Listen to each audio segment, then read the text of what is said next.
Hey, what's up, y'all? Welcome back to the Top Flight Pod. You know what it is. You know what we're here to do. We're back in studio today, beautiful Austin, Texas. I'm with the boys.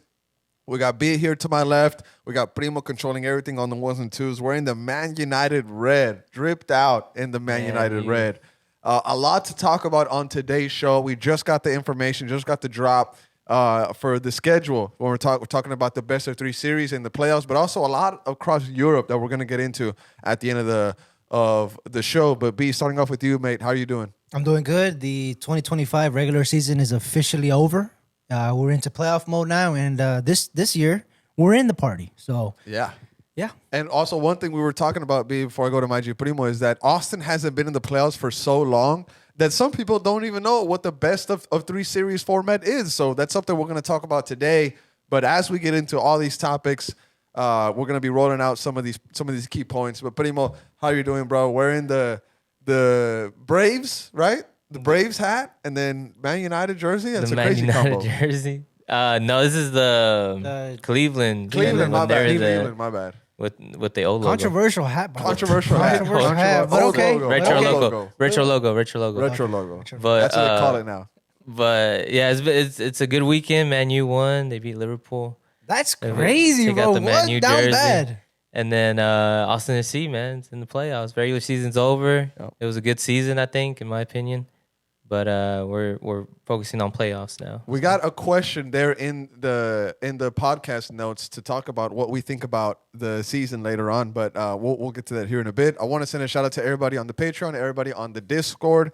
Shout outs to, of course, just everybody for another, regular season in the books. I think some folks will say it was good. Some folks will say that it wasn't as expected. Maybe they wanted a little bit more, but the reality is that the boys got playoffs, and Stuver, he said it post-match in the locker room last match that he was like, hey, I don't care. We wanted playoffs.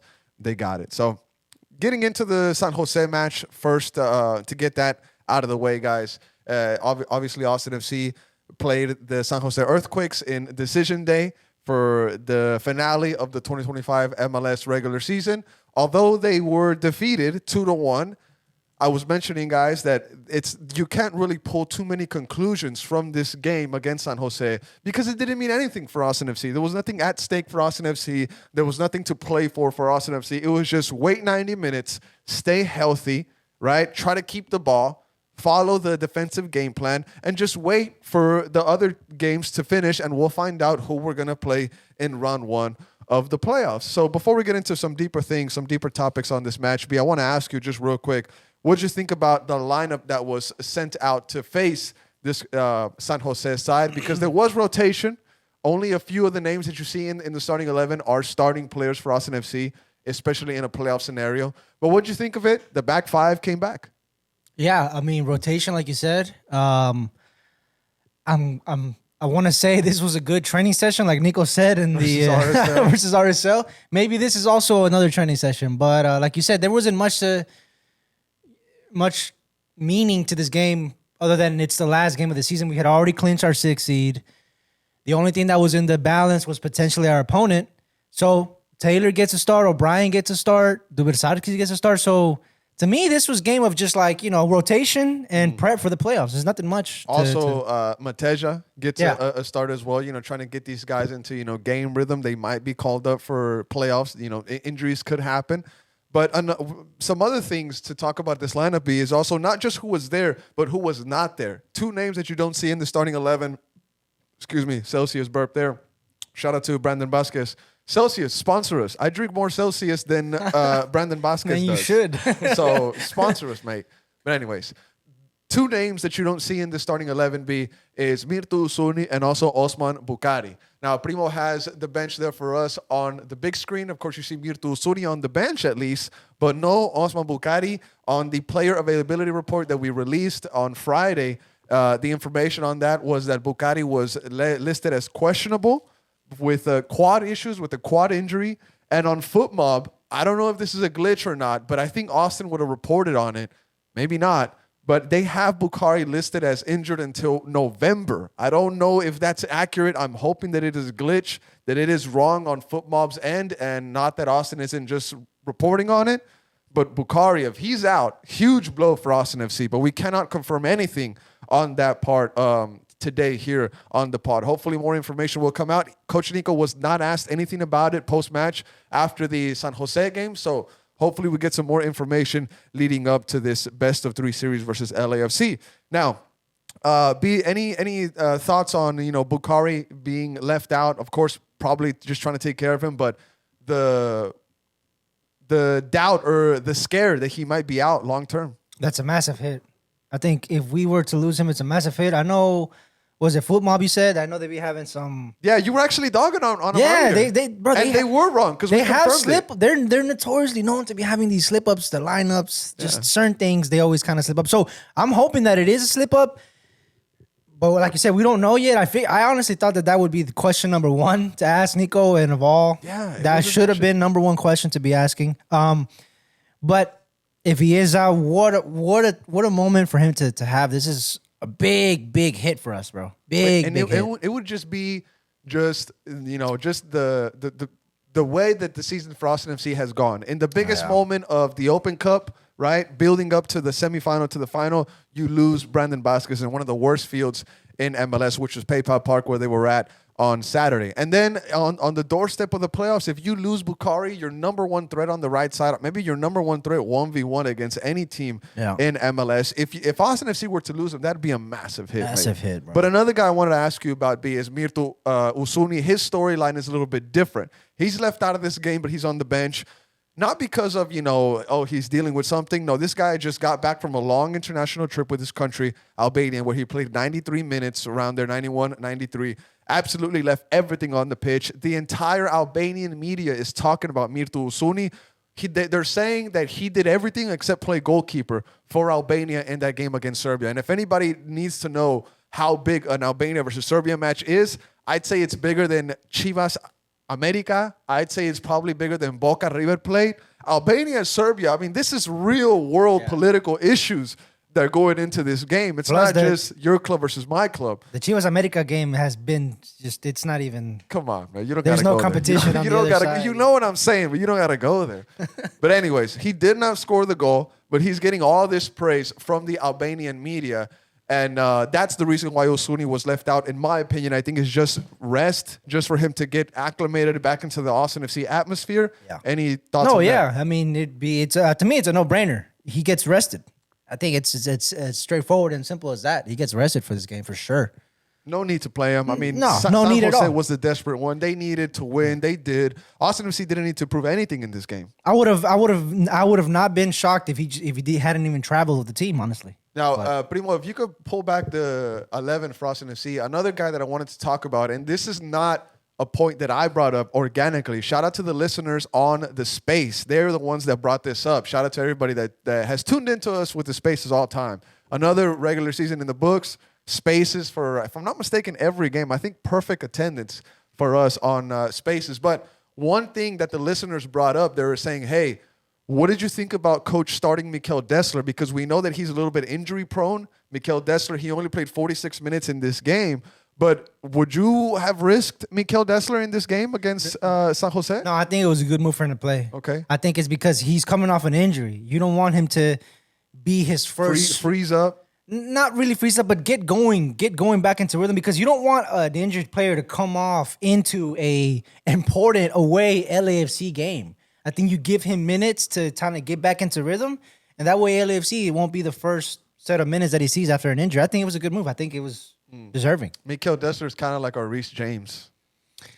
Old James, because now he scored this weekend, and he's captain, so... Right back Reece James. He's playing midfield now. No, but I'm saying old right back Reece James. Old right back Reece James, yeah. But you know what I'm saying? I mean, Mikel is, I don't want to say that he's injury prone, but there's been moments where he's questionable. He doesn't play a game. He's on limited minutes. Very few times this season as he played 90 for Austin FC, and he's so important for the club. Yeah. I mean, if Bali was here, he'd say 100% he is injury prone. 100% he would say that. 100% he would say and that. I think he is, if we're being honest. And not only do I like what Mikel Dessler does on the pitch, I love his partnership with Bukhari, the overlaps. I think that's a very, very big thing that they do together on the field. But Primo, anything you want to add on Mikel, Mirtusuni, Buka? I think we touched up on a lot of good points. But anything you want to throw in there? I mean, overall, I think it was just a good lineup that they put out for this last game. You want to save your best guys for those really big, important playoff games. So, good move. Hopefully, Bugatti comes back a lot sooner than what it's listed. I think that might maybe be a glitch. I agree with B. These websites can be a little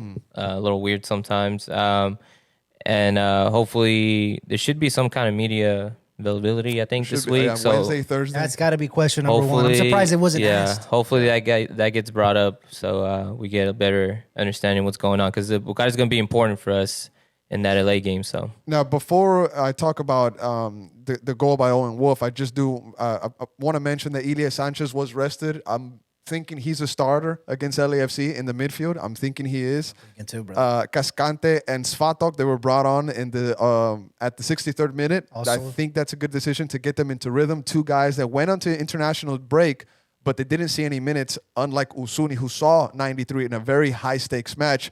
Cascante and Svatok probably coming back off of just travel, fatigue, but they were training with their national team at a very high level as well, because they're looking for results to qualify for 2026. So they see around 30 minutes, and I think that was a good call. Yeah, I think Nico's handling this well. I think so, bro. I think this rotation, this lineup, I think he's handled it really well. So, and then last one, Kolmanic, he's brought in late as an attacker. He was very, very forward for Austin FC after he was brought on, and he's coming back also from a hamstring issue. Now, it was rumored right after the final against Nashville that Kolmanic was left off because of a hamstring injury. It was not confirmed in the media. Literally, like last week, Coach Nico and young Kolmanic, actually after the match versus LA, because Kolmanic got the assist, they confirmed it there in the locker room mix zone and also in the Nico presser that Kolmanic was dealing with a hamstring injury and he's working back from that. Something minor, but he is working back from it. So something to keep an eye on as well. So Dessler's iffy, Jean is iffy, Bucati is iffy. I mean, what a moment to have Could it be this mind stuff. games? Could it be mind games? Oh, man. I don't know, I'm hoping. I'm hoping That would be too, man. Yeah. But as the match concluded, Coach Nico dapped up all of his coaching staff, dapped up the players around the bench. To me, this was the energy that I had as well. It was like, man, this game meant nothing to us. Everybody's healthy. Let's get out of here. We got a lot to worry about when we're talking about LAFC. Now, the goals, just to give flowers to Owen Wolf, because with the deflected ball that went into the back of the net, they all count. When you're looking at stats, when you're looking at the history books, they're all in black and white. Either they went into the net or they didn't. Either they count or they don't. And with this goal, Owen scores his 7th of the MLS season. He now has 8 assists to go along with that, and he's the 3rd player in club history to reach that mark. With this deflected chance, he also gives Jader Obregon his first goal contribution of the season. 1 assist for On the last game of the season. The last game of the season. I mean, at least he didn't finish with 2 goose eggs. Also, Owen Wolf, I mean, he is now the top scorer for Austin FC in MLS play, overtaking Mirto Usuni. Owen has 7, Usuni has 6. BV9, he's injured, but he has 5. Bito is next, he has 3. So Owen Wolf, I mean, just to give him his flowers in this little segment real quick, I mean, what a player, what a breakthrough he's had in 2025. Hands down for me, our best player this season, bro. Our best player this season. I think that's accurate. We've seen this kid grow into the player that we see him today from... He's like 16 when he arrived. When he was 16 as a homegrown to the criticism that he got simply for his last name, simply for the opportunity that was given to him to play for this club, to navigate through that criticism, to shine above it, to contribute to this team, and just literally, if you put his performances on a graph, it's like Bitcoin. I mean, it's going up and up. So invest in Owen. Invest in Owen right now, brother. I mean, what a player. I love Owen Wolf. I love his contribution overall in this club, and to see him basically have an MVP season for us, Austin FC, I think it's amazing. And man, I love Owen Wolf. He's probably gonna get the 2025 Offensive Player of the Year award. Yeah, as he should. As he should. You know, I think, guys like Usuni, guys like Brandon Vasquez, maybe Bukhari, they are supposed to be winning these kind of awards. Brandon Vasquez goes out injured. Bukhari hasn't really, I felt like he's integrated to Austin FC, but he's not 100% there yet. I think we still haven't seen the best of him. Usuni, his family wasn't with him. He has to change to a whole new country, whole new landscape and everything. So we're hoping that the second season is it for him. But for Owen to shine and just kind of rise above those three names with, different circumstances, like Brandon Vasquez's, right? Yeah. I think it just goes to show, number one, the maturity to stay focused, like you mentioned, after everything that went on with his father, just by having his last name drama that he didn't ask for. Mm-hmm. Number two, the hard work to make a name out of himself in a group of grown men. He was, like we mentioned, he was a kid that now has become a leader in this team. And, just number three, not being a player that just gets taken by the light, gets taken by the cameras, by the fame. He's one of the lowest paid players on this team, and he is one of the highest performing athletes on this roster. On top of everything you just said, which is beautiful, brother. I mean, he has the right caster. He is in a soccer family. Yeah. His dad was professional. Yeah. His brothers are professional. Yeah. He knows. At least he has the right guidance around him to navigate through these situations. Being a professional soccer player at such a young age. His professionalism, you could tell in the media, you could tell he knows what he needs to say to just get it done with. And then on top of that, I mean, I'm never going to get over the fact that this kid was criticized heavily by one of our colleagues that isn't here today. Maybe when we crash out of the playoffs, he'll show his face. And then he only likes to show his face whenever Austin isn't doing so well, but we're in playoffs, he's not here, but that's for another time.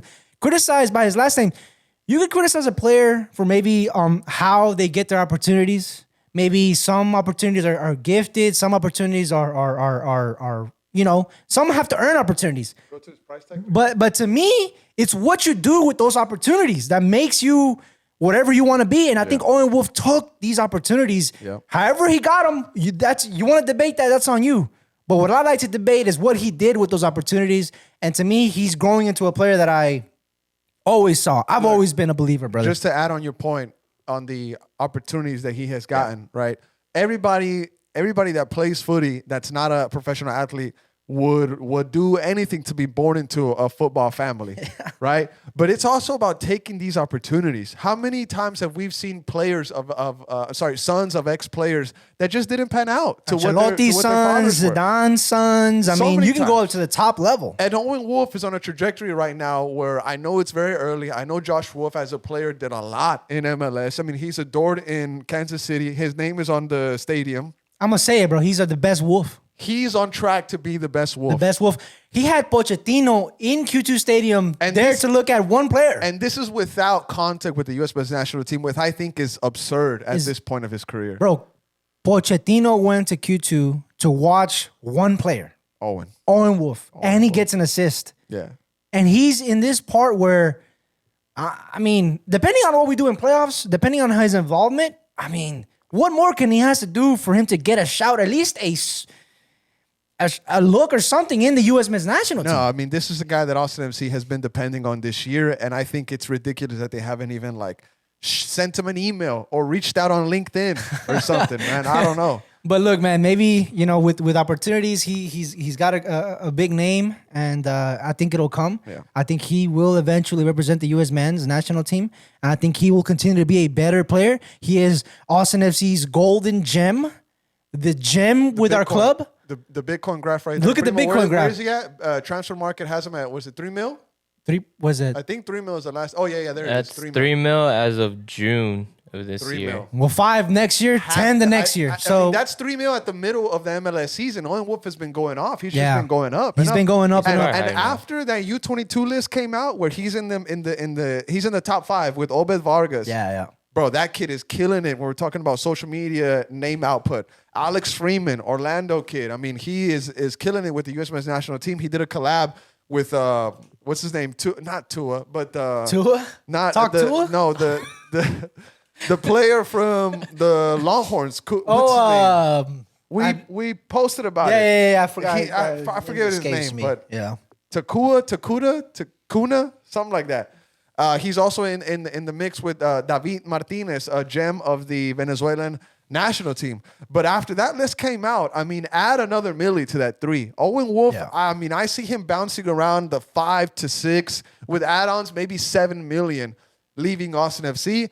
That's a huge sale. Convert a lot of that money into GAM, and it sets up Austin FC for years to come. Because if you look at some of the top teams right now in the West, it's scary because for next year, they have a lot of money in GAM, and you can do a lot with that at the end of the day. A lot of people are just going to see results for Austin FC and not care about what's going on. But in reality, there's a whole picture of GAM and TEM in the background that you don't really have to worry about. And that's what our job worry. is. They won't worry about yeah. But just when we try to explain some of the things going on with the financials, there's a lot to this that you don't really know that's going on. Yeah, there's a lot of takes that are being said without the knowledge of what you just explained. That 100%. the takes don't make sense. And to me, bro, I'm gonna say I think Owen Wolf is my favorite player for Austin. I think that's a great way to cap the Owen Wolf segment. Shout out to Owen. Happy that he's an Austin FC player. It's gonna be tough to keep it here. up, Owen. Let's get it, man. Let's keep it up. Keep it up. Now, just real quick on the goals conceded. Number one, San Jose was knocking on the door the entire game. Stuber had to come up with some big saves, adding to his record for the most saves in a 5-year span. You know, just stat padding or whatnot. Joseph Martinez scores a great header on Austin FC, and then literally 4 or 3 minutes later, the wall opens up, and Guilherme Biro has some separation with I think it's Brandon Hines. You could see that they were kind of bickering there, talking about it just a bit. The wall opens up, and the ball is able to go in. Stuver fingertips to it, but he's late. So nothing on the line for Austin FC. San Jose was very desperate, like we've been saying. They needed to win this game, so I'm not going to really just harp too much on the goals conceded. I think Nico said it well in the press conference, saying that they were avoidable goals. You don't need to foul in Guilherme Biro's, kind of point of view. You don't need to foul at that part of the pitch, top of the box. If it's not necessary, he does commit a foul. Doesn't need to. Avoidable 100%. And the first goal that Joseph Martinez scores, just stopping the cross into the box, I think does a lot for Austin FC. But they were already, defending quite well. Dubrsarski put his body on the line, blocked one chance or whatnot, literally moments before the goal goes in. But I also said this, guys. I don't know if you agree with me or not. But facing San Jose on decision day, a desperate San Jose who has the likes of Chicho, Joseph Martinez, Christian Espinosa, and Bo LaRue, it's kind of a good tune-up because it's one of the highest scoring attacks in the West, not or in the top 5, but they've scored like 50-plus goals this season. It's a good tune-up. It's a good way for Stuber to not get cold. You don't want to play, not just nobody in the front three. You played some pretty difficult guys up top, and I think it was a good tune-up for Austin FC. You know what I'm saying? Chicho, Joseph, Espinosa. Yeah. It keeps you on your toes. It preps you for what's coming. And it's not Austin's starting 5. Yeah, it's definitely not our starting 5. I mean, yeah, I guess I could agree with that take, but they did miss playoffs, and they did. Missing playoffs is a very expanded too. Expanded. So that's a very tough situation. I mean, for one point they were in it. Yeah, and then 2 minutes. And props to Real Salt Lake for sneaking into the wild card game, because when we played them, going into our game with them, they were pretty much out. Looking back to that game, those 3 points for Real Salt Lake, they're monstrous. That was it. Those were it. That's why each game counts so much. Yeah. And that's kind of going into the narrative. How everybody was saying, oh, Austin made it into the playoffs because of what other teams did. They backed up into the playoffs. No, they did what they had to do in the summer at the beginning of the season, leading up to the final end of the season as well, to be in the position to secure 6. I'm going to put it this simple. I'm going to put it as simple as I can. And y'all give me all take of this. CJ Friary gave us this playoff spot. Against Seattle. Against Seattle, but Mirtu scored the goal. CJ headed it back and Mirtu scored it. Danny crossed it in. So those 3 guys, I mean. Okay, you're right. I think you're right. I think that moment is what solidified playoffs for us. I think that's a good take. Yeah. I think that's a good take. But there was so much work. Of course. So much work. Of course. Now, leading into the next point, right, was kind of closing in on the stuff before playoffs, before we get into the LAFC matchups. I want to ask you guys, how would you rate the 2025 regular season? Now, I want to get your take, B. I want to get Primo's take as well. And folks listening to the pod in the comments on YouTube or reach out to us on social media, let us know what you thought about the 2025 regular season. Now, I'm going to drop some points. Now, you could tell me if I'm being too pro. There's some cons in there as well. But let me know if maybe we missed some stuff or whatnot. But under Coach Nico in 2025, you ready? Mm-hmm. Clinched 6th place early before decision day. Mm-hmm. That's a fact. Made it back to the playoffs after 2 seasons being out. Only 2 out of 5 years in playoffs for Austin FC, 2022 and 2025. That's a fact, right? Made a cup final without Brandon Vasquez, lost to Nashville at home. Got to be real. I mean, that's kind of like an opinion, not necessarily like a fact or whatnot. It is, but it's also kind of like a statement. First time beating Seattle, that's a fact. Swept LAFC. That's another fact. Owen Wolf breakout season. Statement. Opinion. Some folks maybe disagree.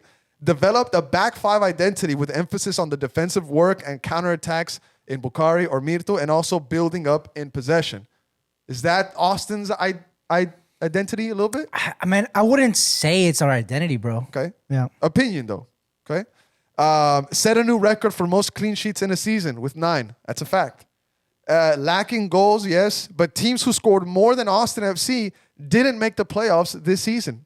Can you believe that? So the question is, would you rather score a ton of goals and not make the playoffs at the end of the day? Make playoffs. Or have the Nico ball approach to games and have 6 seed locked in? Make playoffs. Of course. Now, need more depth in 2026. Taylor and Obrian put up 1 goal, 1 assist in the regular season. Need more help off the bench from those kind of names, guys. And of course, more output from the DPs and the goal, market and the goal and the goal department. There just needs to be more from the DPs. But of course, Brandon Vasquez coming back could help you in that department as well. They all need to be healthy. So just kind of hearing some of those points, some of those takes. I mentioned that there needs to be more goals, right? Mm-hmm. Mentioned there was a cup final in there, but there's been a lot of positives to this season. So I'll end by me saying I would say this was a good season. I will go with A-, B+. It wasn't a great season because some things could have been better. A-, B+. And I'm excited for next year. I know Bali had a whole rant about not being excited for the future, but I'd give this season an A- or a B+, high 80s, low 90s for sure. And I'd say this was a good season under Coach Nico. Not great. I say that it was good. Okay. Man, I think you're a little bit high, bro. It's fair. I give this a C, maybe a C+. I think a C+ is probably I think I say a high 70s. I think 70? a 79. Okay. A 79 on your test. Reason why is because for me to classify the season to be a B, I think we need to go above the 6th seed. I think a B would be either a 5th or 4th seed. I think an A would be a top 3 seed. I think C is just making playoffs. And I think that's exactly what we did. I think we just made playoffs. I think making a wild card game would put me in the maybe high 60s, maybe just failing. So I'd give this season like a C+. The reason, all those points you made earlier, I think are great. I think making a cup final, making the playoffs, Owen Wolf standout year. I think everything that you just kind of packaged up together, I think allows Nico. And for me, I'm happy with the season, bro. Mm-hmm. I know despite the cup loss in the final at home, it's tough, but we made a cup final. I think this is a good season. I think Nico gets to have another go. This was. I think we agree on the language that it was a good season. It was a good season. Maybe your rating is a little lower than mine. I'd say B+ is. I'm more comfortable. It doesn't really touch an A. C+ for me. Shouldn't touch A's. I don't think you should go into A's. Shouldn't touch A's. Shouldn't A's. B+. The highest I can go. Primo, how did you see the 2025 season? I mean, B and I kind of gave our grades for it. Where are you at? I'm probably closer to agreeing with B. I'll probably put it like a C maybe. But I think it has to do a lot with, I think, things that were a little out of control for Austin FC. Like, for example, the Brandon Vasquez injury was a huge hit. And I feel like if he was present the whole season, maybe we're closer to like a B or maybe an A. Maybe we would have been higher in the table. But maybe you win that cup final against an A. Maybe you win the cup final. An A, undoubtedly. And so, but I mean, they still get a C. A C is a passing grade still. Yeah. And I think they took care of a lot of the business. Me, I know Caesar passing. I know. So they did what they were supposed to do throughout the whole season, and they did it good enough to get that passing grade and to get into the playoffs. So I say C. C+, high B. C. No. I'm not in the B's. Okay. If we would have won the U.S. Open Cup, I think we'd go. I'd be in your grade. Nah, I wouldn't even say A. No, I would say A+ if they won the Open Cup final. First silverware, massive silverware, historic piece of trophy. B+. It would have been an A+ for me if they beat Nashville. C-, or was it? What's your final grade? Final grade, I'm gonna say C-. C-? I don't know if that's like a passing set. grade. I say C+. C+? No, C- is a 71 or a 70, 71. 70, just 71. passing. Right, I say 78, 79. Okay. And then you're over here saying... I'm going to say 85. That's high, 85. brother. 85. Okay, we'll see. I'm how... say 85. Was that a B? Yeah, I think that's B. Like I could be- No, B plus. 80s, between 80 and 90s, B. So that's like bright B. No plus, no minus. So B. So B. B. I'll give it a B. C minus, C minus. C plus, B. I just think that there's so many things that And were Bali out was of seeing, Austin he FC's fucking control. say- You know, losing Brandon Vasquez, you made a cup final. You know, people didn't have you in any kind of silverware conversation at the beginning of this year. I know a lot of people are going to go to the investment made, but the fact that you didn't have $10 million of it, I think it's harsh for you to keep throwing out there. Oh, but you invested this, but I didn't have this guy that costed this much. a lot of factors. You know what I'm saying? Should we call Bali and get his grade? He's probably driving. He's on the road. Text him. Just text him. I'll and text then- him. I'll text him. Yeah. Call him right. But I just, like I mentioned, I think there's a lot of different factors that have to go into the conversation, and I'd say B is where I'm at. I think also if Brandon Vasquez stayed healthy, I think he takes the MVP of this season, bro. That's how highly I was rating A lot him. of ifs. A lot of ifs. A lot of ifs. A lot of ifs. Yeah, Did he Bali answer? ain't answering, I'm brother. telling you, he's driving. Or I think he's driving. But okay, we talked about the game. We talked about what we would grade this season. I want to get into what we know now, the LAFC matchups that are coming up. The 2025 MLS Cup playoffs, Austin FC versus LAFC, like I said, in the first round. Now, the history between these two sides, guys, 13 games played between Austin and LA. Austin FC has won 4 of them. Austin has scored 13 goals against LAFC. They have 2 wins at BMO Stadium, and they have 2 wins at Q2 Stadium. LAFC, on the other hand, has 7 wins. They've scored 22 times against Austin FC. They have 3 wins at Q2 Stadium, 4 wins at BMO. There's been 2 draws between these two sides. Both of them have been 1-1s. LAFC eliminated Austin FC in the Western Conference Final back in 2022, the 3-0 spanking at BMO that we will never forget. They also eliminated Austin FC in the Leagues Cup in 2024. That was last year. Defeated them 2-0 in the magical Leagues Cup run that Austin FC had where they defeated Pumas, defeated Monterrey. But we do have to mention that Austin FC swept LAFC in 2025, beat them 2 times this year. 1-0 away, Guillermo Biru header. We had the watch party at Little Patagonia. And then 1-0 at home, Owen Wolf header again against LAFC. With some absences for both sides. But the reality is that sometimes players get called up for international breaks and you have to deal with what you got. That's just a reality of football, mates. So, current form. Austin FC clinched 6th place after beating LAFC in the international break, like I mentioned, 1-0. They finished with 47 points, gentlemen. 37 goals for this season, 45 goals against. That's the 5th best defense in the Western Conference. Austin FC's top scorer in MLS right now is Owen Wolf with 7, Usuni with 6, Brandon Vasquez out injured with 5, and Biru with 3 goals. LAFC, on the other hand, finished 3rd with 60 points. They have 65 goals scored, 40 goals against. That's the 2nd best attack in the West. And LAFC's top scorer right now is Denny Boanga with 24 goals.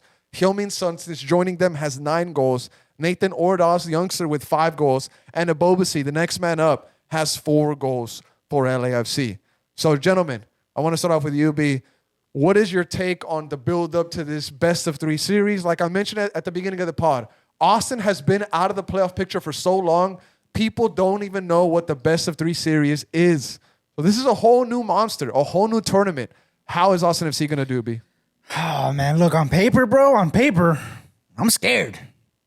On paper, Boanga season, the numbers, Heung-min Son being a part of this squad, on paper, I'm scared, bro. But we did sweep them this season. I guess my overall take, if I were to put it down and as simple as I can, I would say I'm not as scared as I thought I would be. I'm not as scared as I thought I would be. I thought that I would be just down and out, no chance, we're done. But I'm not feeling that way, bro. Okay. I'm not feeling that way. I respect LAFC. I respect the names and the caliber of players that they have. But I feel like we can have a go. I feel like we could have a go with them. I feel like we have an opportunity to go through. You know, is that a crazy take from my end? It's not a crazy take. And let me add to your point here. Obviously, we know what LAFC is and has done this season. They're no secret. We know what their success is, where their success is coming from. Denny Boanga, Heung-min Son, proper DP players that are performing to the best level that they can. Yeah. But there is a reality that exists, and something that people have to keep in mind is that if you wanted to make it to the MLS Cup final, you were most likely going to have to go through LAFC in the West at some point in these brackets. At some point, you were most likely going to have to face LA. Yeah. And why not let it be the first go? Why not let it be the first round at it in round one? Screw it. Why not? And you know what, mate? There's been upsets in a lot of different sports. And I know that, you have to kind of hope and pray for an upset, but they happen. And the reality is that folks don't know, or maybe they're starting to learn this new best of 3 series because they've been MIA or they just haven't paid attention to playoff soccer after Austin FC has been eliminated in both 2023 and 2024. But in the best of 3, there is no extra time. If in LA, the first game, which I'll talk about the official dates right now, actually game 1, LAFC versus Austin, that's Wednesday, October 29th at 9:30 p.m. Central Time, late kickoff for folks here in Austin. But if Austin uses the back 5, it works for them. They contain LA to either a 1-1 or a 0-0, hell, maybe a 2-2, right? If you get a draw, there's no extra time. You go straight to penalties. And what did I tell you earlier? Maybe on paper, it's 70% for LA, 30% for Austin FC. But if you make it to a penalty kick shootout, what does it turn to? 50-50, I think. It turns into a 50-50, mate. And if you had to put your money, your hard-earned cash on Lloris or Brad Stuver in a penalty shootout, put it on where's Brad. your money going? Brad. Bradley Scott Stuver. The American, not the Frenchman. State Farm, he's literally good hands. Get him on some kind of sponsorship ad, some kind of deal. Por favor. But the game plan for game 1B has to be that. Has to be go to LA, try to get something, either a win or a draw. You got nothing to lose because everybody has Austin FC out already. Yeah. Everybody has Austin FC out, eliminated, the neutrals down have and them out. The LAFC fans have them out. Even some of our fans are saying we're out. So this is house money, no? This is house money. And in the best of 3 series, if you can get to a penalty kick shootout when you're an Austin FC playing against an LAFC, that's a way to get to game 2, which is at your house at Q2 with the ball in your court. Yeah.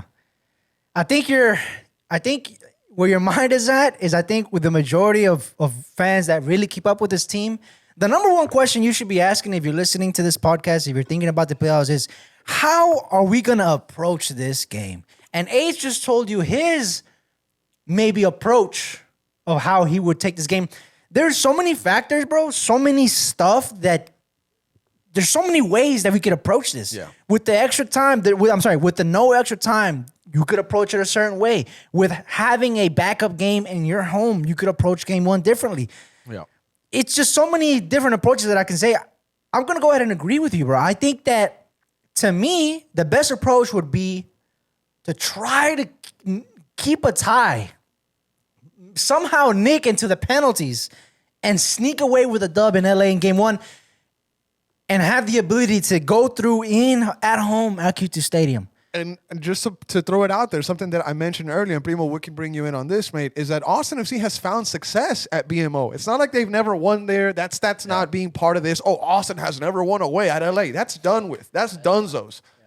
Austin FC has pulled results out of that BMO stadium. The other side of it is that they have been in regular season games, and LAFC tends to come alive in a playoff situation. Yeah. That's a huge reality. But Austin, I don't know about the players, but I'm tired of being the little brother organization-wise to LA. I remember the 2022 Western Conference Final. We were there. I remember the Leagues Cup 2024 elimination after having a magical group stage. We were there. Everybody listening to this podcast was most likely there too. I want to see the success in the regular season creep into the post-match, creep into the postseason now. And just like you said, there's a lot of different ways to approach this game. And just like you mentioned earlier, if LAFC were to score in the first 5-10 minutes, whatever game plan you had to contain them, it doesn't necessarily go out the window, but a lot changes. Because another thing that I said too was when you play LAFC, you cannot expect to hold them to a 0-0. Yeah. I'll tell you this, bro. If we go into game 1 with that approach that you just laid out, and we can see 2 goals, I think that needs to go straight out the window. And I think we need to go at LAFC. If we're down 2, if we're down 1. But you see what I mean, though? You see what I mean? That LAFC is going to score on you.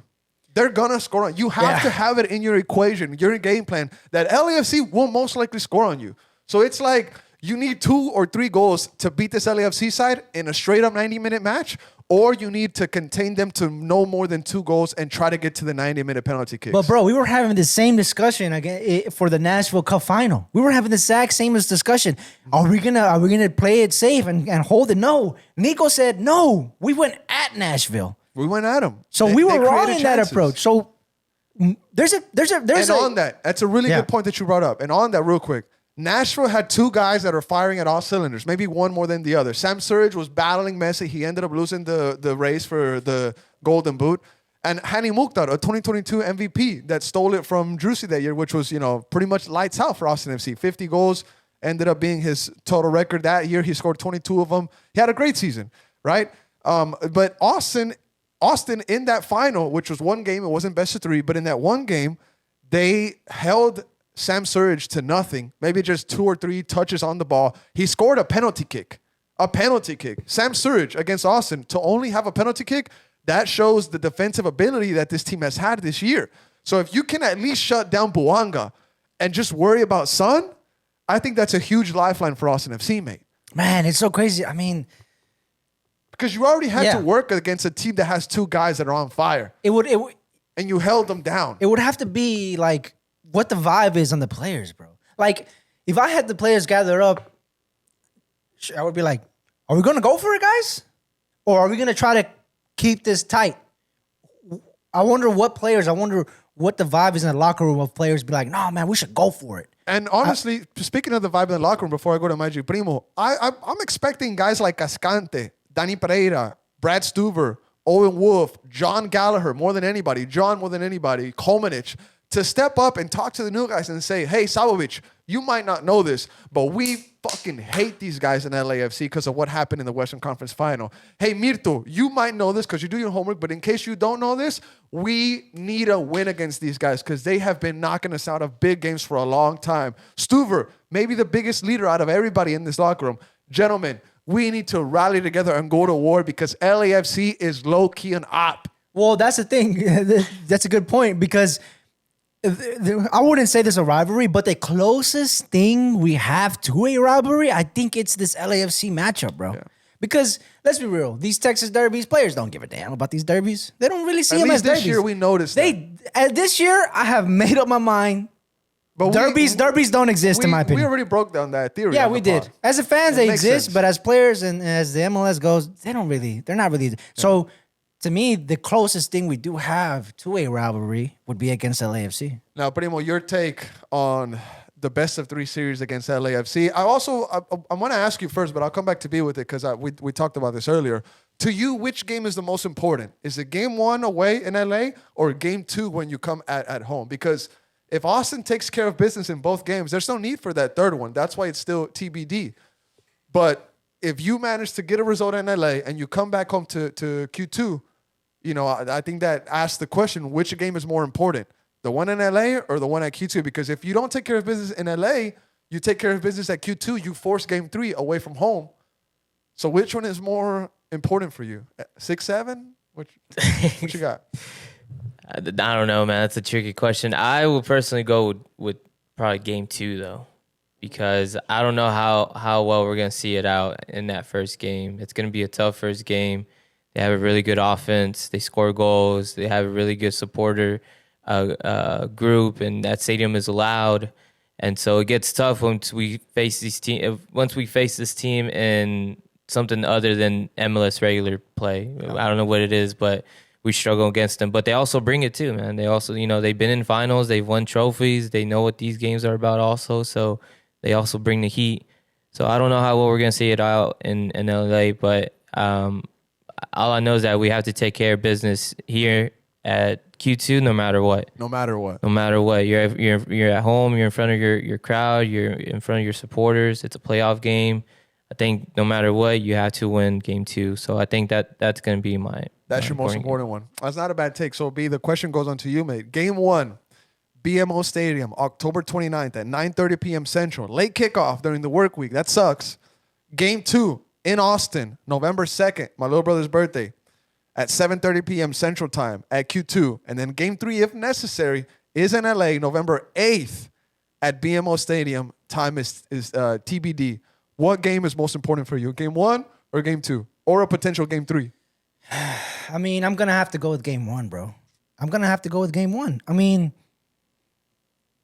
game two doesn't become important if we don't. I mean, it's gonna be important regardless. 'Cause it's at Primo's home. take, regardless, right? If we lose, it's a must win. If we win, it's potential qualification to the next round. So game two, I think it is the most important.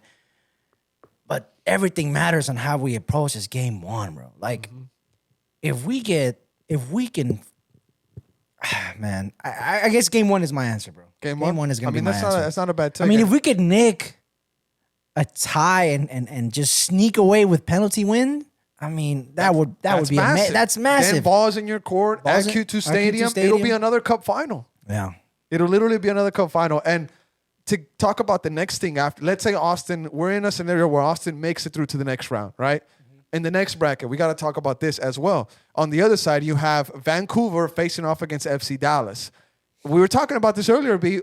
Both you and I think that Austin is in the easier side of the Western Conference because there's two. There's North and South, right? The bracket is split into two. Yeah. You have Vancouver and Dallas up top, and then Austin, LA. Those four teams will eventually meet each other. Yeah. And then on the bottom, you have Seattle, Minnesota, and then you have San Diego waiting for the wild card. That's the thing is like I said earlier, this LAFC matchup to me, I'm not like, oh, it's over, we're done, we have no chance. I'm not feeling that way. I feel like we could have a go. And I feel the same way regardless of Vancouver or Dallas. Like, especially Dallas. I don't fear them at all. Vancouver, maybe there's a fear, but it isn't a San Diego. It isn't a potential Seattle. It isn't the bottom part of the bracket that I feel like I'm more fearful of. I think, just like I mentioned at the beginning of the playoff segment, I think, you kind of mentioned how on paper it does kind of, send a little bit shock down your spine when you see that you're playing LAFC. But I think Austin fans can be respectful of what they've done this year, but they don't need to be afraid of LAFC because you've swept them in 2025. If your DPs are lights out, if they're on their ish, they have Austin has a good starting 11 to beat LAFC. I think they do. But LAFC also has an outstanding front three that are killing it. That's right now. That's why I said in the beginning of the pod, and I wonder how many Austin FC fans feel the same way. I am scared, but I'm not as scared as I thought I would be, which is weird because and honestly, for me, this LAFC game is like a semifinal for the Western Conference. It's like the Western Conference. If you wanted to make it to the final, the road is long, but you would have most likely have had to have seen these guys at some point in this journey to the MLS Cup final. And like I said earlier, why not just get it out of the way in the first round? And that's exactly what's gonna happen. And in this league, if you want a favorable matchup in the playoffs, finish second, finish first, finish third. Now, also with the qualification to the playoffs, this most likely means that Austin will be seeing Leagues Cup action next year. I'm down. So they'll be in Leagues Cup, maybe not in the Open Cup. So that'll be something to keep an eye on in the future because you know how this year Austin was sent to the Open Cup because they didn't qualify for the Leagues Cup. Next year, they'll be in the Leagues Cup group and not in the Open Cup group. So I think fans will be happy that Austin returns to the Leagues Cup, but there'll be fans that are upset that they're not in the Open Cup because that fan in folks is going to say, oh, I want to run it back in the Open Cup. But the reality is that now you have to focus maybe on the Leagues Cup. Yeah. But that comes with things. You can maybe get to play Chivas at Q2 or Pumas at Q2, America at Q2. And it also has those neutral games like America Portland that was here. Yeah, Leagues Cup is definitely tiers above. Brings money also. At every level, every aspect. The only thing that it lacks is the history, which the U.S. Open Cup has. But I think us being in the Leagues Cup, I think it's better. I think I'm so down. I'm excited for that. So Austin versus LAFC, that is round one of the playoffs. It's set in stone. Wednesday, October 29th at 9:30 p.m. at CT at BMO. That's a game one. Game two is in Austin, Sunday, November 2nd at 7:30 p.m. CT. Great kickoff time. And then game three, if necessary, it will be in LA, Saturday, November 8th. Time is still to be determined. Just real quick, I know it's very early, but any predictions for the series overall? Who do you think makes it through? If you don't want to answer, it's also cool. If you want to say that you want to see how game one plays out, I would accept that answer. Because we've never been in this part. We've never been in this part of town. These game threes or best of three series, they're different. I want to see what the game one plays out, brother. Okay, you're gonna hold on. I want to hold. Hold on I your wanna answer, hold on, Primo. man. Your prediction for the series, or if you would like to hold on your answer, I will accept that as well. Austin's winning. Ooh! Austin's winning no matter what, baby. Let's go. Of Austin course, is is winning. winning. Turn it up. I don't care if it's game 1, game 2, or if we lose game 1, win 2 and 3. No matter what it is, we have to get a dub in LA, I think. I'll say this. I'll say Austin has no right to win this series. They have no right to be ahead of LAFC because of obviously the names, the firepower, the way that LAFC has been playing this season with the introduction of Heung-min Son. But the reality is that the playoffs and sports are full of upsets. And I've been saying this. Anybody that makes it to the playoffs can win the MLS Cup. And I think Austin, maybe luck is on their side. And also They a lot could of get it done. Another take I would like to have on the format. A lot of people were criticizing this new format, this best out of 3 first round. And to me, I think this is good because if this is a one-off, we play LA in LA. I'm not feeling very good on that. A one-off LA in LA, that's it. We just play LA away. I'm not feeling too good on that. 100%. But the fact that we get a game at Q2, the possibility of a third game, I think that plays into our advantage. And I think that's the reason why the league integrated this format. I think to give the lower seed teams a better shot. So I'm down.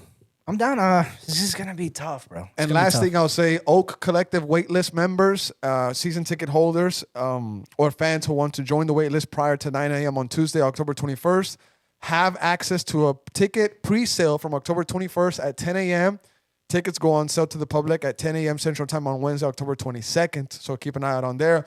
My email, though, since I'm a season ticket member, it says that my tickets for round 1, match 2, will be in my account on Wednesday, October 22nd at 12 p.m.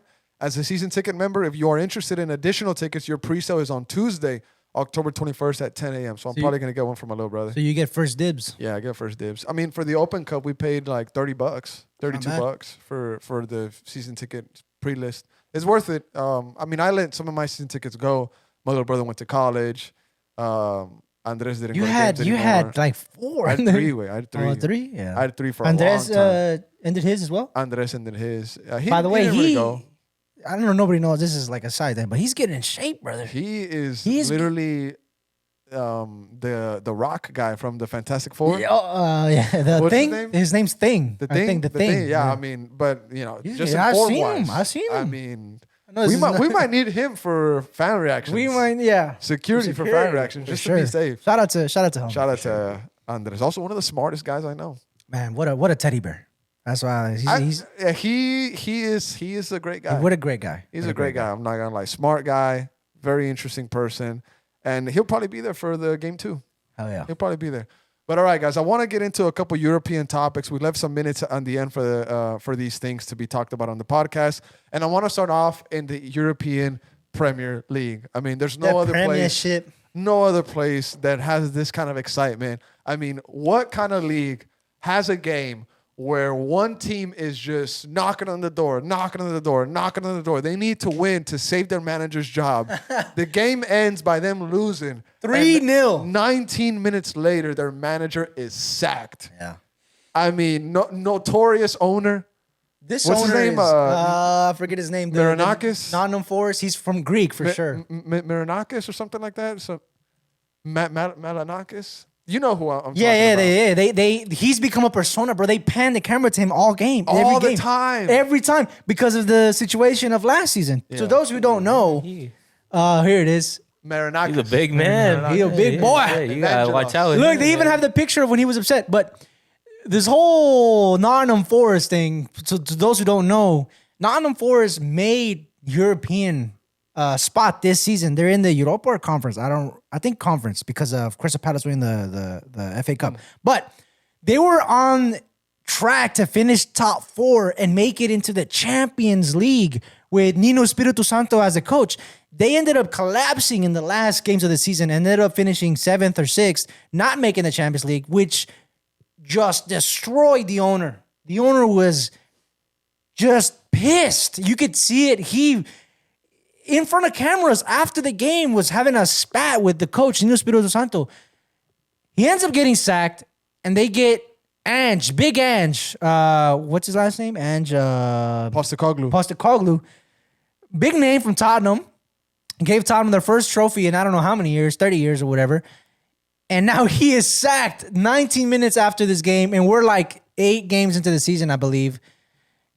And yeah, I mean, what a That's Premier League football. It's just the stakes are so high. I mean, Now, the other team involved in this is Chelsea. Yeah. They took care of business 3-0. Yeah. But you mentioned how they emptied the bench. They rotated guys. there was a lot of names Maybe missing. they were trying to help Ange. Like, here, take the win. We were in the first half. We kept giving them opportunities and chances. Lavia having mistake after mistake. No Enzo, no Caicedo. Cole Palmer is still out. And honestly, bro, when people say, "Oh, this team got lucky," bro, football has luck everywhere. This to me, this game where Chelsea didn't concede in the first half because we were watching the highlights and there was so many chances for them. So many in the first chances, half. bro. I think about all the silly mistakes that happened to Chelsea in the first couple of match days, like the Sanchez red card, blunder. I mean, We got Gusto. So many things that happened at Chelsea in the first couple of match days. This is kind of balancing it out. Yeah, exactly. And another red card this game. Gusto out with another red. We're on like a crazy red card game streak. We've gotten like 5 red cards in the last 6 games. You think Maresca has a tighter, leash on the red He cards? got a red card himself. He wasn't even in the stand. He That's wasn't true. even in the Forgot about that. He was Forgot in the about that. stands watching this game, bro. But Chelsea, I mean, they took 3 care points. of business. We're in 5th. Fifth. Can you bring up the Premier League table, Primo, real quick? You guys are in 5th. We're in 5th. Yeah. Talking about the people that are in first right now. Talking about the Gunners, Arsenal. The Gunners. They took care of business against Fulham, 1-0. Now, you kind of took credit away from Fulham. I think they're one of the best teams right now in England. Not the best or top 5, but they're a hard match day. They're not the easiest match day anymore. Fulham. I think they're all right. Okay. I think they're a mid-table Premier League team. I mean, a mid-table team in the Premier League can do great things all over the world. Yeah, for You know what I'm saying? So Fulham, I think that right now they're in 14th. I think that's mid-table. That's accurate for them. But they've had some good players. But Arsenal takes care of business against them 1-0, keeps them at the top. And do we think this is their year? It's panning out to be this is it. I mean, it's early. It's but like not even all Christmas yet. that is true. And they were top of the league in Christmas and they bottled it, right? Yeah. So we don't know, but I mean, every year it's Arsenal. It's this is their year. This is their year. Well, so far it started to kind of pan out for that. I mean, after all the money especially spent, after the slip-ups Liverpool had, losing to Chelsea and now losing to United. and all the money that Arsenal has spent too, B. They spent well. an enormous amount of money. And yet we've had Bali on the podcast criticizing Austin for the money spent, but yet no criticism for Arsenal's money spent and lack of success on their side. I know it's 2 different leagues, but he supports both of them, and he chooses to look at one, but not the other. That's Bali for you. But Arsenal, they're first place right now, and if it is their year, I'm happy. I think Arsenal deserves it. Their supporters group deserves something like that. Can you imagine the internet after Arsenal wins the Premier League? Oh no, I don't want to imagine that. You don't want to imagine that? No. Honestly, seeing them at the top makes me feel kind of weird. Nauseous. It doesn't make me feel good, bro. I don't know. I mean, Primo, you're a Spurs fan. I mean, how does it feel to see Arsenal up there? Are you though, bro? He is. Primo just has drip. Primo just has drip. I mean, I think they're gonna bottle it. I don't think they're gonna take it this year. It's a long It's kind of like an Arsenal thing at this point. They do good. It's they have good players, and then for some reason, Man City or Liverpool just sneak in there. I know Liverpool's probably not doing too great right now, but Man City definitely picked it up. So we'll see. You just can't write Man City out. They're a bunch of robots. I tell you what, yeah, that's a good. No, they kind of are, but low key. All they need is just the new AI update, and they're back. I tell you what, they're 3 points clear City and 4 points clear Liverpool and Bournemouth, which is wow. Michael B. Jordan's team. Oh, is it? I had a huge argument at work the other day about how he's not a good actor. I said, he's a great actor. I don't think he's that good of an actor. You don't think he's a good actor? I don't. Have rate you him. seen Sinners? I have not, but I will Have you watch seen it. Creed 3? I have. You don't Not like impressed. it? No. He's not in my top list. I think he's good. I wouldn't say elite. Patreon pod. I wouldn't say elite, but I think he's But that is his team. okay. Michael B. Well, Jordan. then we got Chelsea, Tottenham in the running. So it's too early, bro. It's too early. It's eight games in. I think 3 and 4 points is not a big enough gap. 7 wasn't a big enough gap for them. Yeah. So we'll see. I mean, 7 is what, 2 match days and 1 more slip, Yeah. right? So 2. Yeah. I mean, 3 match days technically, right? But I think yeah. for me to see Arsenal maybe potentially, they got to be like double-digit points. Yeah, they clear. need to do more. This They ain't need to gonna be at enough. least 10, 11 points. The Clear. other big talking point this weekend coming out of the EPL is obviously Man United's big win against Liverpool. I mean, I don't know if I want to give credit to United or talk more about the slip up that Liverpool is having right now, because it's not just, oh, they lost to Man United, they're going to come back from it. No, they've been slipping. They lost in the Champions League. They in the lost Champions to League. Chelsea. They lost to Chelsea. And now they've lost to United. And who loses to United in 2025? I mean, Chelsea did, Come but we had a red card. We had a red Okay, card 4 fair. minutes in. 4 Fair. minutes in, we had a red card. True. Do we need to give credit to Manchester? I think it's just crazy because I think it is time, bro. I think this game, I think they deserve the credit. And, I'm going to be tuning into ESPN FC for those who listen to that show, because we got Liverpool legend Stevie Nico. I wonder what his take will be, because he absolutely hates United. Yeah. So I'm wondering if he's going to finally give United his credit and their credit. I think they do deserve a bit of credit for beating Liverpool, bro. And to be honest, both goals are open play. Number one, Yeah. the first one, they play Mbomu into space behind Virgil. I said it was a bad finish. It gets through the keeper. To get through a keeper at this level, it has to be something good. Alisson is a great keeper. That was Alisson in goal, right? If I'm not mistaken. If I'm not mistaken, it was Alisson. And then there's the Maguire And header. then the second goal, Harry Maguire. I mean, Bruno, great ball in from him, by the way. No, for Liverpool, the goalkeeper was Mamardashvili. So that was a goalkeeper for Liverpool. But on the second goal, Bruno Fernandes gets the rebound, just lofts it into the box. And Harry Maguire has enough separation between him and the guy that's trying to mark him 2 or 3 feet in front of him. And he's a slab head. I mean, he's super tall. Harry Maguire's a good defender. Slab head is wild, Harry bro. Maguire's a good defender. He's a good attacking threat in the air, especially in those kind of situations.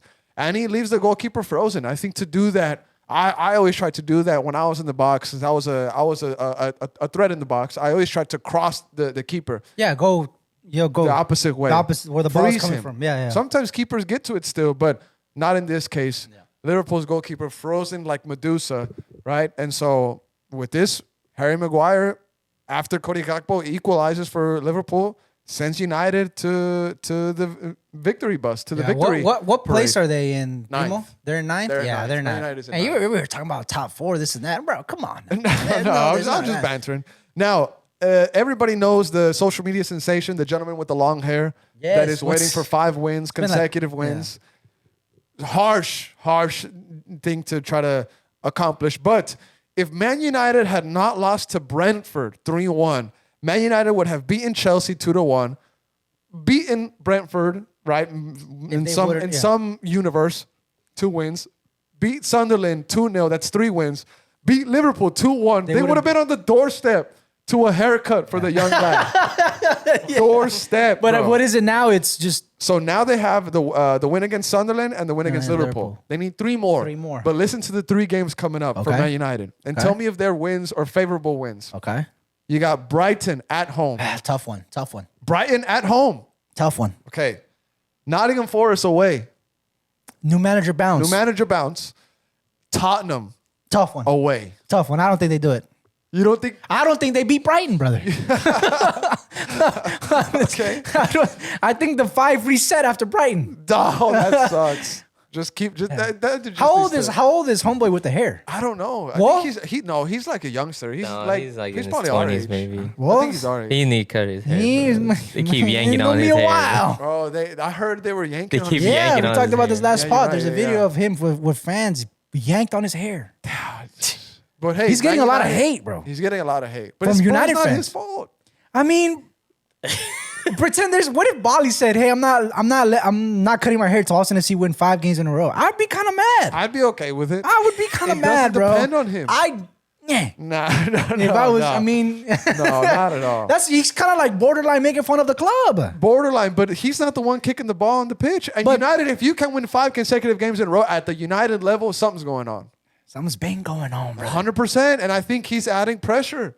I think this is good social media pressure. You think He's the sacrificing the himself. players are on the pitch like we gotta make sure he cuts his hair? I mean, if it makes it to the top flight pod, I think it's making it into the Man United locker room. We should do something like that here. No, I'm good. You're getting there. I'm getting there. I'm look getting there. at that, bro. How long you been? You know, so It's been a minute, dude. We I should haven't do come that. here in We a should do minute. that, bro. We No, should do that I'm- next season. I'm going the Brandon Vasquez route, mullet kind of sense. I'm Celsius. I'm trying to get the sponsorship. Come on. You need to sponsor Come on, the pod. Celsius. But anyways, switching leagues, some more headlines across Europe. Cesc Fabregas, his side, Como beat Juve 2-0. Nico Paz scores a goal. That's coming out of Serie A. Also, Inter beat Roma 1-0. And then in the Bundesliga, Bayern defeated Dortmund 2-1. Harry Kane scores a goal. Olise scores a goal for Bayern Munich as well. And then Julian Brandt scores for Dortmund, but just not enough.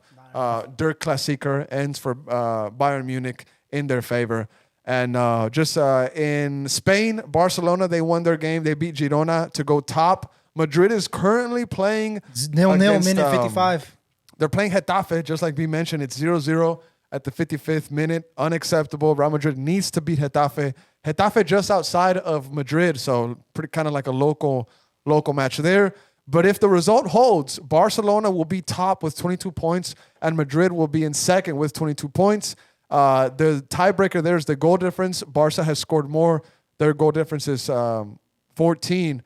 Madrid's is only 10. So, Wow, bro. Girona is bottom of the league. oh my days. I'm sorry. Girona's bottom. That's who Barca played. Madrid is playing Getafe. They're 10th. Yeah, Girona is. That's crazy how from that 1 year, Girona. Remember that year, Oh, Girona? I see where you brought them up. I thought that I mixed their names. Yeah, I remember Girona. Girona's year where they made Champions League. Not only did they absolutely crash out in the worst way in the Champions League the first year they ever made it there, and now they're in 20th place. Yeah, it's what's tough. going on? They got gutted. Gutted, most likely. Damn. Now, top four in Spain right now, it's Barca in first place. Lamine Yamal doing his thing on TikTok with his girlfriend, Nicki Nicole. Are they dating? They're dating 100%. Oh yeah. They're more of a thing than Brad Pitt and I see that. what is the lady's name? Not Angelina Jolie, but the lady before her, the one from Friends, Rachel. Oh, what's her real name? Jennifer Aniston. Jennifer Aniston. Thank you, man. There you go. Point to Who primo is that? on pop culture. They're more of an item than Brad Pitt and Jennifer Aniston. Yeah, You know what I'm saying? Okay, So- good for him. But they need to control it. Lamine Yamal is out with like pelvic injuries. I mean, young people, I mean, you know how they are. Yeah. Lamine Yamal, dude, he needs to chill out, dude. Is he Yeah. living too fast? I mean, you're the star boy for Barcelona, third in the Ballon d'Or. Was it third? Was he third? Top 5. I forgot what place. He was Top five. second. He was second, wait. He was second, bro. So I don't know, man. Can you live? Can you take it? Can you slow down? I don't know if you can. You think he's going to make it to 40? 40 years old? Playing footy? Playing footy? Ah, man, that's tough to say right now. I mean, we got El Bicho playing at 40 right now. Yeah, but Ronaldo didn't live the lifestyle Lamine does. That is true. And Ronaldo, I want to give him his 5 minutes. Let's talk about Ronaldo. Screamer. Screamer for number 9, Banger. 949 in his career. 949 screamer at 40 years old. And a lot of people, haters. I mean, you can't praise a 40-year-old scoring a screamer in Ronaldo. Oh, he played in this league. Oh, he's like, come on, bro. Come on, bro. Screamer. Screamer. Screamer. Screamer that any youngster in the league would love to have scored Oh, themselves. yes. In the world, I'm sorry. In the world. Now, he has 949 goals. He's literally 51 away from reaching the 1,000. He makes it. Now, the big argument behind his goals is that all of his are on record. There's video footage of his goals. Pelé or Maradona can say that maybe they got to 1,000, but you can't really confirm it. They can't prove it. They can't prove it. Ronaldo, it's on record. It's on video. It's on YouTube. You can literally see every single one of his 949 goals. Do you think he makes it to 1,000? I think so, bro. Yeah. I think so. I think despite him saying, no, come on, bro. It's Ronaldo. He is chasing that 1,000. I think that's keeping him young. And I think he gets it, bro. Primo, does he get to 1,000? Yeah, I think by this time next year, I think he'll Even probably if he have has to play for a second division somewhere, he's going to get those goals, bro. Even if he's playing in third tier, wherever, he's going to get 1,000 goals. Look, Ronaldo, you need 30 and you're 41, come to Liga MX. You got it there, bro. Come to Liga MX. I don't know, brother. I don't know if MLS. Maybe to America or Toluca I think if he or Cruz Azul. Well, one thing that Mexico should take advantage of on an ambassador role is the confirmed friendly between Portugal and Mexico. That's going to take place in the Estadio Azteca. I think it's leading up to the World Cup, if I'm not mistaken, but it is confirmed. I know it was rumored a couple months ago. It is now being confirmed by Mikel Arriola, the head of Liga MX, that this is a good way to showcase Mexican culture to CR7. He maybe one day will leave Saudi. We know that he loves Saudi. UFC goes over there. He's always, going to the fights. Conor McGregor likes to portray himself as his buddy, right? But it looks like Ronaldo's comfortable in Saudi. He's adapted well to the culture. I think the culture has accepted him and how different he is to their culture. He's not Muslim. He's brought different things to that land. He's 40. But he could still come to Liga MX. And I say that because on paper, he's 40, sure. But body-wise, they could do studies on him. After study, they'll say that his body is that of a 27-year-old. So you think he would make a step up in competition, bro? I think in Liga MX, he could bang in 20 goals. I just don't see it. Why would you? He's not just a threat on the ground. But, bro, you feed him in the air, but how many defenders are out jumping him? It doesn't. I don't think it benefits him to come to Liga MX. He's going to take a step up in league. Like, he's going to go into a much difficult league than he is now. Oh, you're saying Liga MX is better than Saudi? Oh, yes. Oh, I think Liga MX is a higher. I think they're on par. Bro, no. Mate, No. Diego Valencia, ahorita le voy a hablar. Bro. Ahorita le voy a hablar a Diego Valencia. I think Saudi and Liga MX, level-wise, I think they're very similar. No. I think the Saudi league is Look underneath. at the firepower in the Saudi.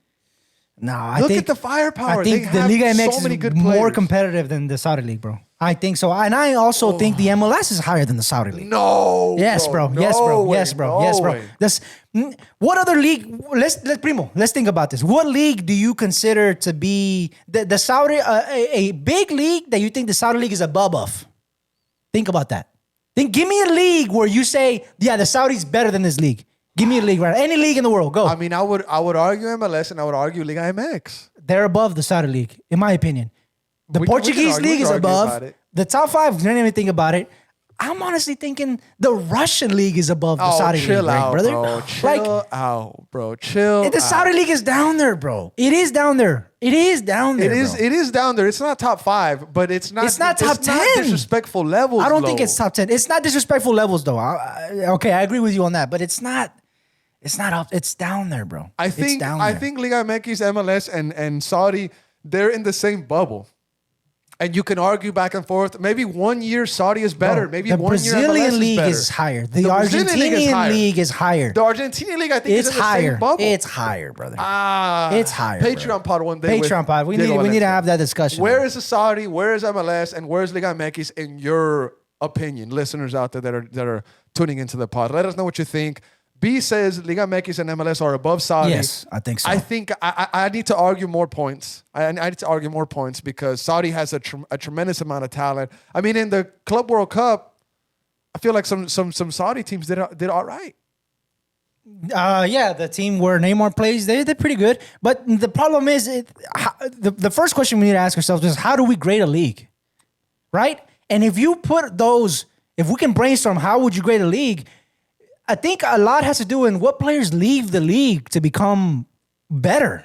And there is no Saudi, bro. Saudi league is where you go to chill. It ain't a league where you start off and you go to a different league. So just a real quick AI question on Google. Okay. You know how they has the AI overview now? What did you ask it? I said, which one is better, Saudi or Liga MX? And the Google AI says, Liga MX is considered the better league due to its long-standing history of talent development and higher international rankings. Exactly. While the Saudi Pro League has rapidly risen in profile due to high-profile signings, but it is ranked lower overall. While the Saudi Pro League has attracted talent like Cristiano, its overall league quality is seen as lower than Liga MX, which has a long history of producing and exporting high-level players and is the top-ranked league in North America. Let's ask you one more question. Can we ask you one more question? Yeah. Let's ask it this.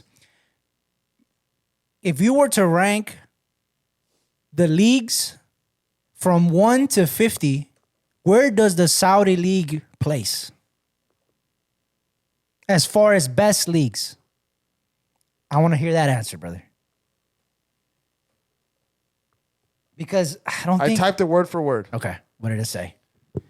It says here, the Saudi Pro League's ranking varies by source, but it is generally considered to be outside the top 20. I told you, brother. With recent reports placing Yeah. it in the late 20s to 30s globally. So if For example, a recent Give Me Sport, which I ranked that source, Give Me Sport, ranked in placing it 29th globally, while some older sources or different models ranked it between 33rd and 36th. Despite its improving quality and top-tier status in Asia, it is still considered behind the major European leagues. And that's the thing, bro. Back to our original question about Ronaldo. Why would you go up higher in competition to score 51 Well, goals? it also goes with his age. I think Liga MX is a market that would love to take some of Ronaldo's market based on image rights. But what do you think Ronaldo's thinking about right now? You think he's thinking about his market, about his brand? He wants to get 1,000 goals, bro. Yeah, but he also needs a team that is going to be down with that vision. You know what I'm saying? He needs a team that's going to operate around plus, him. The way Liga MX operates, they clausura apertura. I don't think it benefits him either, bro. But whoever's this next team, that I think he re-signed a contract. Primo, can you bring up his new contract? Because I think that he re-signed, so he might have time left.